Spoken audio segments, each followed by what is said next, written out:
Hi, welcome to another episode of Hot Takes with me, the Silver Fox. And we have a story here about yet another Labour pledge that's being reversed, reneged on, abandoned, and dumped, all because it doesn't suit them right now.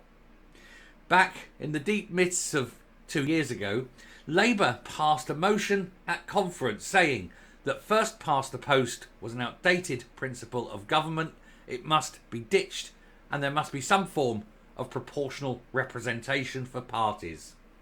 What an excellent idea, they said. What a truly magnificent plan. Let's do that. Let's make that the core of our project going forward. And then they win a landslide victory, and all of a sudden, PR isn't as hot as it used to be. In fact, it's not great at all, because PR now leads to weak government and the inability to pass hard legislation, allegedly. What caused this amazing reverse ferret within the Labour Party?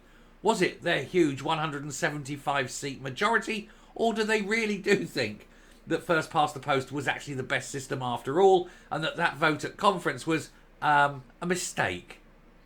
Yeah, I think we know the answer to that.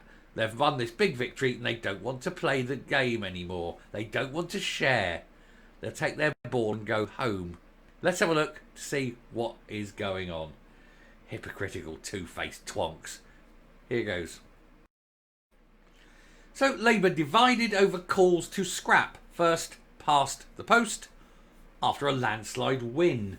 Of course it is. Of course it is. They've had this huge win, and it's like all of a sudden all those claims when they were in opposition that PR was the best thing since sliced bread have been silenced. Because if it was PR on the last election, they certainly wouldn't have the huge majority they've got. And it's just the hypocrisy, really, of it all, isn't it? The vote at the Labour conference in 2022 was passed overwhelmingly and to loud cheers. The party should ditch the first past the post electoral system in favour of a proportional representation system. So what happens next?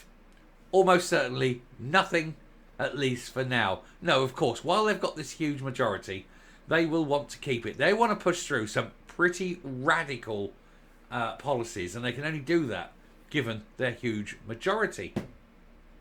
If they were in a PR system where they maybe didn't have overall majority, with just maybe the biggest party, but without overall majority, they'd find it much more difficult to push these things through. There'll be a lot more opposition to it. And of course, that's why they don't want it. When it comes to electoral reform, Labour is politely but completely divided. The members are hugely keen on the idea, with 140 local parties submitting the motion that was passed in autumn 2022. The leadership, in contrast, could barely be less interested. Of course not.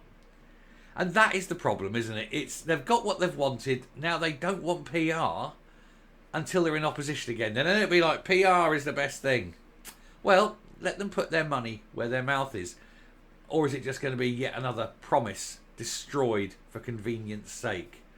They lie. They just lie and lie and lie. And we've seen things already. 2 weeks of government and things are being dropped. Things are being changed. The lies are coming out all over the place.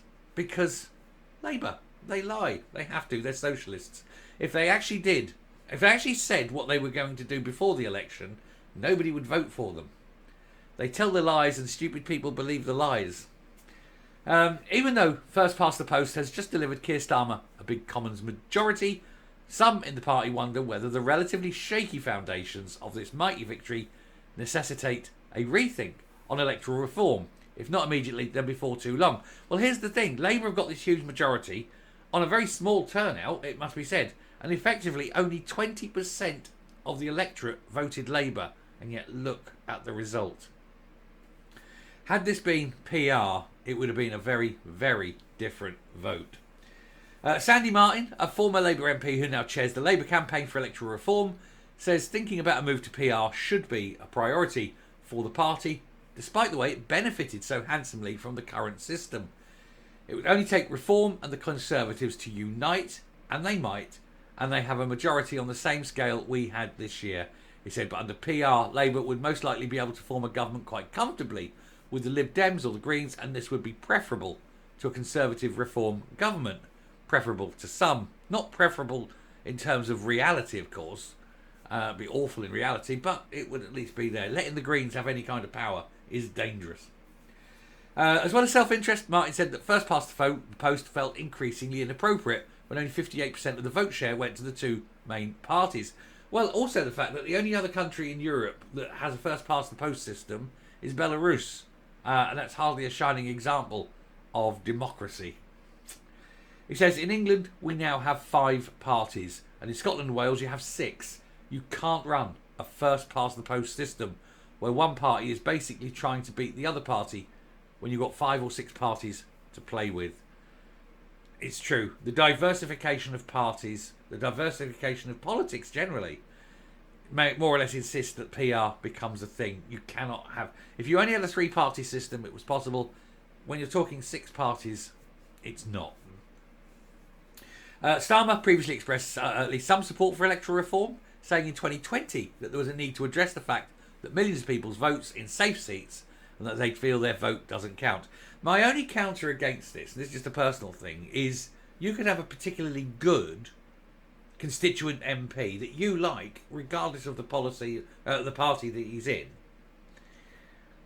and you won't be able to vote for him. You can only vote for the party, number one. And secondly, it doesn't encourage individuals and independents. You have to be in the party system. And again, that is still not democratic if an independent has 0 chance of ever getting elected.